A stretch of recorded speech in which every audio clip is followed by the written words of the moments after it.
Hello friends, I am Gurmeet Singh Mishal, Assistant Professor in Arya Group of Colleges.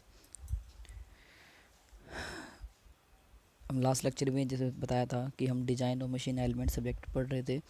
Design machine के अंदर हम unit number second के अंदर discuss कर रहे थे कि जैसा मैंने पहले ही बताया था, यूनिट नंबर सेकंड के अंदर टोटल मेरे पास 4 पार्ट में हमने यूनिट को डिवाइड किया हुआ है। पहला सिलेंडर, दूसरा पिस्टन, तीसरा कनेक्टिंग रोड एंड चौथा क्रैंकशाफ्ट। तो फर्स्ट पार्ट के अंदर हमने सिलेंडर के बारे में डिस्कशन कर लिया था, तो सेकंड पार्ट आज हम अपने पिस्टन के बारे में डिस्कशन करेंगे। तो चलिए यूनिट नंबर सेकंड में चलते हैं।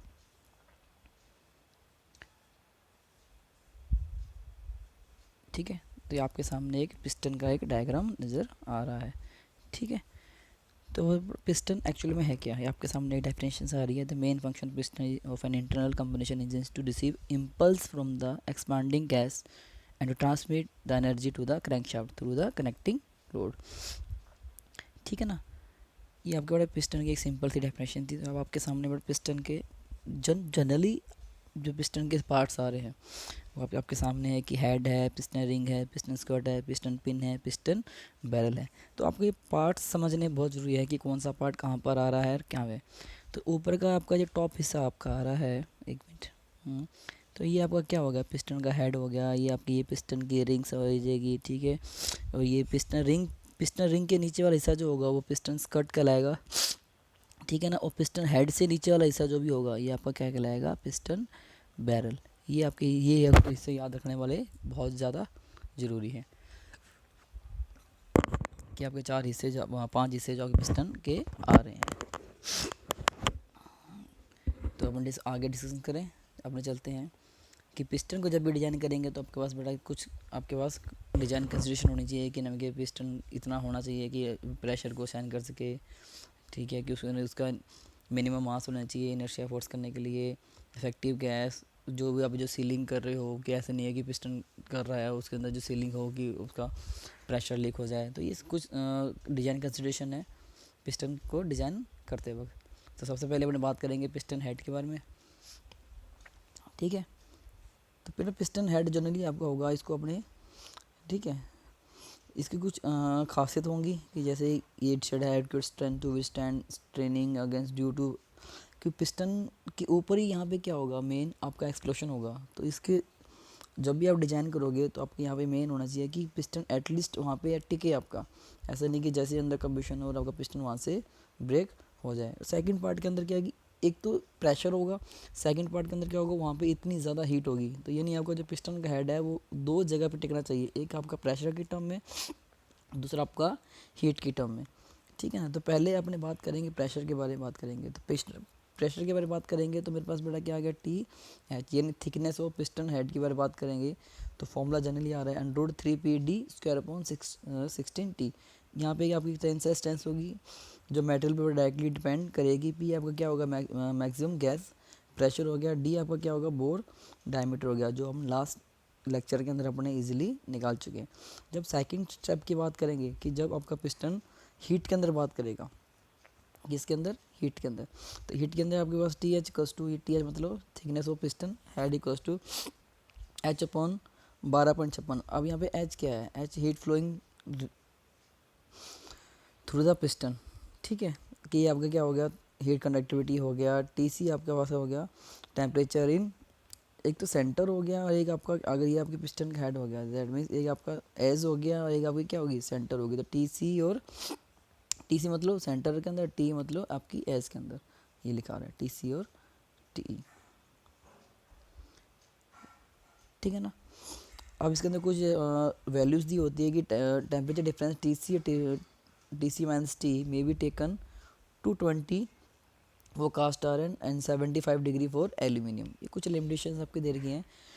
और पिछले केस के अंदर आपका जो एच की वैल्यू थी, एच की बड़ा value equals to H equals to C into H C V into M into B P. B P मतलब आपके पास क्या होगी, ब्रेक पावर होगी। एच सी आपकी क्या होगी, हायर कैलोरीफिक वैल्यू होगी। एम आपके पास मास हो जाएगा और सी आपका क्या होगा, कांस्टेंट हो जाएगा। और कांस्टेंट की बड़ा वैल्यू नीचे आपको इजीली 0.05 दे रखी है। और एस सी बी की बड़ा वैल्यू डीजल पेट्रोल के लिए अलग दे रखी है कि डीजल के लिए इतनी होगी, पेट्रोल के लिए समथिंग इतनी होगी। और बी पी अभी क्या होगी, ब्रेक पावर होगी। तो मूव करते हैं आगे कि पिस्टन हेड के बाद मेरे पास नेक्स्ट क्या होंगे, पिस्टन रिंग्स होंगी। अब पिस्टन रिंग्स के बड़े बहुत काम होंगे। एक तो आपको क्या होगा, लुब्रिकेशन करने के लिए काम भी आएगी। दूसरा क्या होगा कि जितना भी अंदर पिस्टन के अंदर प्रेशर हो रहा है वो क्या है अपने सिलेंडर के बाहर ना निकल जाए। दैट मीन्स क्या होगा, वो वहाँ पे सीलिंग का काम भी कर रही होंगी। तो मेरे पास 2 टाइप की पिस्टन रिंग होंगी, एक तो कंप्रेशन रिंग्स आपकी होंगी, सेकंड आपके पास क्या होगा, ऑयल रिंग होंगी, ठीक है ना। जिनके यूजेस मैंने आपको बता ही दिया, कंप्रेशर कंप्रेस करेगी, सीलिंग प्रॉपर करेगी। ऑयल का काम क्या है आपके पास, क्या होगा वहाँ पर लुब्रिकेशन का काम कर रही होंगी। तो ये आपके सामने बड़े एक सिंपल सा पिस्टन रिंग का एक डायग्राम आया हुआ है, इसको एक बार ढंग से देख लेना। अब इसमें 2-3 चीज़ आपकी होगी। एक तो रेडियल थिकनेस होगी, इसको मैं टी नोट से डिनोट कर रहा हूँ। तो टी इक्वल्स टू डी आपके पास सेम बोर्ड डायमीटर हो गया। पीवी लिखा हुआ है कि pressure of gas on the cylinder wall. और सिग्मा टी आपके पास वही टेंसाइल स्ट्रेस होगी, बेंडिंग स्ट्रेस या टेंशन जो बात करेंगे अपने पिस्टन रिंग की बात करेंगे। तो फॉर्मूला होगा T1 equals to D√3P W upon sigma T, ठीक है ना। अब वो तो रेडियल थिकनेस थी। अब एक्सियल थिकनेस के लिए अपने पास क्या होगा, क्योंकि अपने जो पिस्टन रिंग्स को डिज़ाइन कर रहे हैं, दैट मीन्स मेरे पास नंबर ऑफ रिंग्स भी होनी चाहिए। नंबर ऑफ रिंग्स अब आपको वो भी निकालनी है। तो नंबर ऑफ रिंग्स ये रहा NR। तो जब भी आप बात कर रहे होंगे इनकी, तो एक्सियल थिकनेस की बात करेंगे, दैट मीन्स क्या होगा T2। तो T2 equals to D upon 10R। एक सॉरी, थोड़ा हेल्थ इशू है, थोड़ा तो कोई इशू बात नहीं, ठीक है। तो T2 आपको निकलने वाला अब क्या होगा, width of the top length B1 और width of the ring length, यानी आपके पास क्या होगा टोटल ये और रेजिस्टेंस और क्या होगा कितनी आपकी रिंग्स जगह घेर रही है, वो दोनों की आपकी वैल्यू यहाँ से आपको निकलनी पड़ेगी। ओके, तो नेक्स्ट आप स्टेप आपके पास आएगा पिस्टन बैरल। अब जब पिस्टन रिंग डिज़ाइन कर ली है तो आपके पास क्या होगा पिस्टन बैरल, ठीक है ना। पिस्टन बैरल के लिए क्या होगा, वापस से आपको क्या होगी थिकनेस होगी। तो उसके लिए आपके पास क्या होगा, एम्पेरिकल रिलेशन दे रखा है कि T equals to 0.03 plus D plus B plus 4.5 mm। D आपके पास क्या हो गया, बोर डायमीटर हो गया है। बी आपके पास क्या होगी, रेडियल डेप्थ होगी, जो अपन लास्ट स्टेप के अंदर निकाला था रेडियल डेप्थ हो जाएगी, ठीक है ना। इसका एक फॉर्मूला एक और भी दे रखा है कि T3 equals to 0.03D plus T1 plus 49 mm। T1 और पिछले स्टेप्स के अंदर में ऑलरेडी हम निकाल चुके हैं। तो ये आपकी किसकी हो जाएगी, डिस्टेंस हो जाएगी पिस्टन बैरल की हो जाएगी। तो नेक्स्ट मेरे पास स्टेप आ गया पिस्टन स्कर्ट। अब पिस्टन स्कर्ट होता क्या है, पिस्टन रिंग्स के नीचे वाला हिस्सा, अगर मान के चलो ये आपकी रिंग्स लगी हुई हैं यहाँ पे, ये मैंने रिंग्स बना ली समझो, ठीक है। ये इसके नीचे वाला हिस्सा जो होगा ये आपका क्या होगा, पिस्टन स्कर्ट होएगा, पिस्टन स्कर्ट होएगा, ठीक है ना। तो ये वाला हिस्सा दिख रहा है आपको, पिस्टन के नीचे वाला ये वाला हिस्सा क्या होगा, पिस्टन स्कर्ट होएगा। पिस्टन स्कर्ट को डिजाइन करने में क्या काम करेगा, पिस्टन स्कर्ट का जो मेनली काम है, क्योंकि जनरली डिज़ाइन के अंदर हम देखते हैं कि हमारे पास एक्स्ट्रा मटेरियल को हम हटाते हैं, लेकिन यहाँ पे हमने एक्स्ट्रा मटेरियल को लगाया है, दैट मीन्स कोई ना कोई जिसका यूज़ होगा। पिस्टन स्कर्ट क्या करती है, जो साइड थ्रस्ट आ रहा है,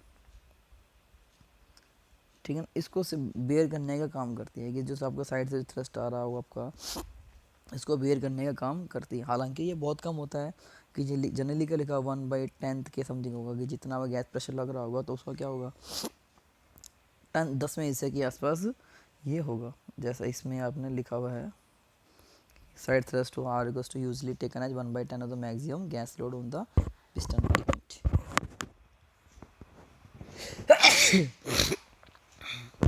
हाँ, कि मैक्सिमम गैस लोड क्या होगा 1/10 इसका होगा, ठीक है। तो मैं जनरली पता है कि मेरे पास मैक्सिमम गैस लोड क्या होगा, P इक्वल्स टू π/4, ये मेरे पास होगी, जनरली मैं निकाल चुका हूँ, ठीक है ना। Side thrust R equals to क्या होगा, P/10 होगा आपका। तो साइड थ्रस्ट की बात जो करेंगे तो जनरली क्या हो, ये होगा PB और PB, यानी क्या लिखा हुआ है, bearing pressure into area, bearing pressure into area. तो मेरे पास ये जनरली क्या होगा, फॉर्मूला लिखा हुआ है कि प्रेशर इनटू एरिया। अब प्रेशर कौन सा, बेयर करने का काम आ रहा है, साइड से थ्रस्ट आ रहा है, दैट मीन्स क्या होगा, बेयरिंग प्रेशर काम आपकी वैल्यू काम में आ रही होगी। तो इसलिए आपका जो साइड थ्रस्ट का जो वैल्यू दी होगी वो क्या होगा, P B into D into L. ठीक है। अब लेंथ ऑफ द जो पिस्टन स्कर्ट की टोटल लेंथ क्या होगी, कि आपने पिस्टन की स्कर्ट भी आपने अभी निकाल ली, रिंग जो अपने पिछले अंदर स्टेप्स के अंदर निकाली थी, और साथ में आपने क्या निकाला था, टॉप लैंड निकाला था। टोटल आपके क्या होगी, इनको मैं जोड़ दूंगा तो मेरे पास क्या हो जाएगा, टोटल पिस्टन की लेंथ निकल कर आ जाएगी। अब मेरे पास एक लास्ट कंपोनेंट बनता है पिस्टन पिन का। ठीक है। अब पिस्टन पिन जब भी अपने रिकॉर्ड करेंगे दैट मीन्स क्या होगा कि पिस्टन को कनेक्टिंग रोड से कनेक्ट करना होगा। ठीक है। तो पिस्टन कनेक्टिंग रोड जब भी कनेक्ट होगा तो आपके क्या होगी, बीच में आपकी क्या होगी, पिस्टन पिन होगी, जिसको आप जनरली आप गज़न पिन भी आप बोलते हैं। ठीक है ना। अब क्या होगा, पिस्टन पिन क्या होगा, मान के चलो मैं पिस्टन को मैं मान के चलो यहाँ पे एक बेरिंग स्पॉट मान लूँ, यहाँ पे अपने बेरिंग स्पॉट मान लूँ, तो या अगर यहाँ पर आपका क्या होगा, कनेक्टिंग रोड लगेगी, तो आपका पिस्टन पिन का जो काम जनरली हो गया वो क्या होगा, एक आपके एक सिंपली स्पॉटेड बीम की तरह काम हो गया, कि जिसके दोनों एंड क्या हो आपके, जिसके दोनों एंड आपके क्या करते हैं, सपोर्ट किए होते हैं, और आपको बीच से क्या निकालना है, आपको लोड आपको निकालना है, कि जैसे ये हो गया इस टाइप से। ठीक है। तो इसका जब डायग्राम आप बनाना चाहोगे, ठीक है, तो ये रहा, एक मिनट को, पिस्टन पिन गज़न पिन को जिनको बोलते हैं मैंने आपको बता ही दिया। अब लिखा था centre of the pin should be 0.022 D से लेकर 0.04 D above the centre of the skirt. ये आपके कि कहाँ आपको लगाना है, ये उसके क्या होगा, जनरली उसकी आपकी पोजीशन दे रखी है। अब वो कह रहा है कि पिस्टन पिन कौन है, जो material use for piston pin क्या लेकर बोलता है, निकल होगा, क्रोमियम होगा, मोल्वेडियम होगा, वनेडियम होगा, जिनकी टेंसाइल स्ट्रेंथ क्या हो, देखो बहुत हाई है। टेंसाइल स्ट्रेंथ अभी क्या है, बहुत ज़्यादा हाई है, 710 910 की टेंसाइल आपकी बहुत ज़्यादा हाई है। तो ये आपकी जनरली आपके सामने क्या लिखी हुई है, पिस्टन्स पिन कैसे कैसे लग रही है, उनकी पोजीशन आपको दी हुई है। ठीक है। तो जो पिस्टन पिन जब भी हम करेंगे तो मेरे पास क्या हुआ, तो ये मेरे पास आउटसाइड डायमीटर, अब देखो डी आउटसाइड डायमीटर दिया हुआ, दैट मीन्स क्या है, मैंने हमने जनरली एक होलो पिन की बात कर रहे हैं। तो डी नॉट मतलब आउटसाइड डायमीटर, पी भी क्या होगा, बेरिंग प्रेशर जो क्या होगा पिन के ऊपर लग रहा होगा।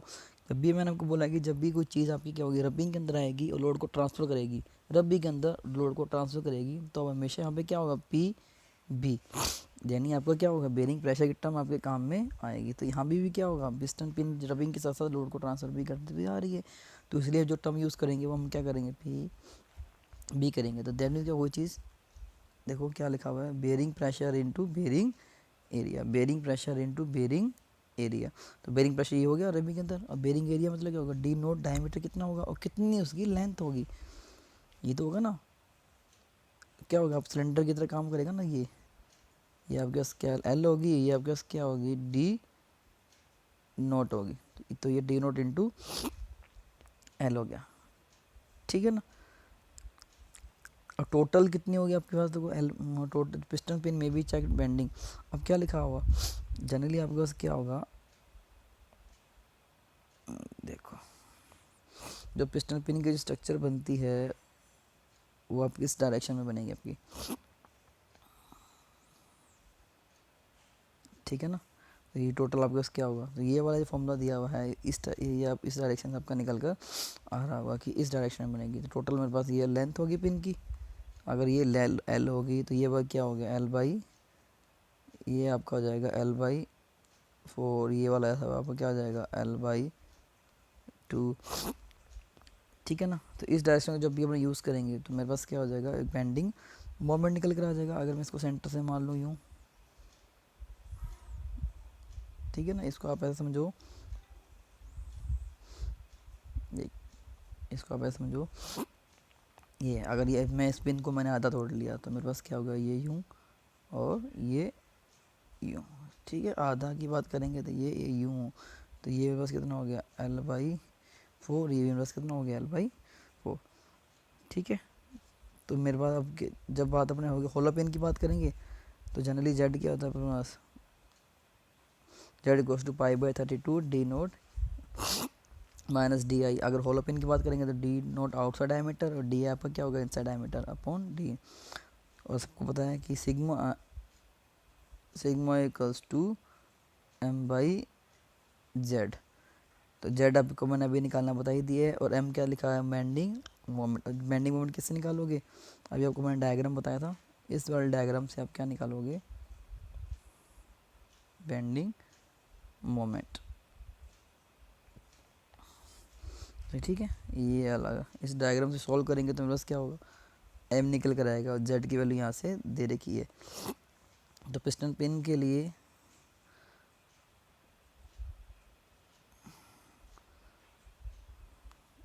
ठीक है ना, तो sigma equals to M by Z. ठीक है ना, तो ये सारे स्टेप फॉलो करेंगे तो बड़ा क्या होगा, मेरे पास एक पिस्टन डिज़ाइन हो जाएगा। तो जैसे सिंपली न्यूमेरिकल अपने देखें तो ये आपके सिंपली दे रखा है, देखो जो जो मैंने किया, मैं फटाफट एक रिव्यू देखूंगा। ये आपका क्या होगा, स्ट्रेंथ की बेसिस पे आपने ये डिज़ाइन कर लिया। ठीक है ना, जैसे मैंने बताया था, सेकंड पिस्टन हेड आपने डिज़ाइन कर लिया एक हीट की बेसिस के ऊपर। फिर आपने जो रेडियल लिप्स की बात करेंगे, पिस्टन रिंग निकालेंगे तो पिस्टन रिंग वाला ये फॉर्मूला आपको दिखा था। ठीक है ना, ये अब क्या हो जाएगा, रेडियल हो जाएगा। ठीक है, ये आपका हो जाएगा एक्सेल हो जाएगा, एक्सेल थिकनेस दे रखी है आपकी। तो यहाँ से क्या हो जाएगा, नंबर ऑफ रिंग्स निकल कर आ जाएंगी। ठीक है, एक ओके, आप एक बार इसको रिव्यू करिए, कुछ क्वेश्चन होंगे, कुछ डाउट्स होंगे तो आप मुझे डायरेक्टली मुझे मैसेज कर सकते हैं अपने व्हाट्सएप पे, डाउट्स एक सेशन ले लेंगे। ओके ठीक है गाइस, पार्ट 3 के अंदर, पार्ट 3 यूनिट नंबर सेकंड के पार्ट 3 के अंदर अपन डिस्कस करेंगे अपने कनेक्टिंग रोड के अंदर। ठीक है, थैंक यू गाइस, बाय।